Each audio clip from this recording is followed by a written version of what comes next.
যাত্রী কয়জন নিচ্ছেন এখানে? 6 জন। 6 জন। জি। 5 জন নেওয়ার কথা। জি। 6 জন নিলেন, এটা কি ঠিক আছে? রাস্তা লম্বা আমাদের সেজন্য।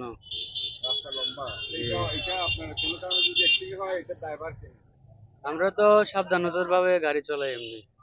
একজন বাড়ি নিতে পারে, অন্তত আমাদের চার্জ বিলটা উঠে এখানে 250 টাকা অন্তত চার্জ বিলটা উঠে। আচ্ছা, একজন বাড়তি নেওয়ার কারণটা কি? কারণ আসলে আমাদের রাস্তাটা অনেক লম্বা, বাস স্ট্যান্ডের তুলনায় ট্রাফিক মোড়ের তুলনা করলে তিন চার ডবল হয় আমাদের রাস্তাটা। কিন্তু আমাদের আমাদের দিকে কেউ দেখে না। আসলে এটা 10 টাকার ভাড়া হয় না, রাস্তার পরিমাপ করতে গেলে এটা ডাবল ভাড়া হয়। তবু আমরা কিন্তু 10 টাকা করে টানতেছি। যদি না হয় এরা তো সারাদিন ধরে তো এখানে বসে থাকতে হবে, আমরা তো স্বাভাবিক যাওয়া লাগবে। ঠিকভাবে যাওয়ার জন্য উঠে গেছেন তারা। হ্যাঁ, কি করতাম আমরা। আমাদের বান্দরবান পৌরসভায় টমটম চলাচলরত 278টি গাড়ি পৌরসভার অনুমোদন রয়েছে। পাশাপাশি যেসব গাড়ি ফিটনেস বিহীন আছে আমরা এগুলা তদারকি চলতেছে।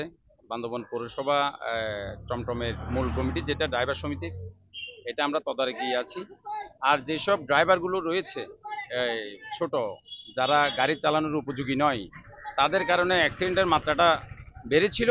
এখন আমাদের তদারকির মাধ্যমে আমরা এদেরকে ক্রমান্বয়ে আস্তে আস্তে বাদ করে দিচ্ছি। সর্বোত্তক আমাদের তদারকি রয়েছে সমিতির।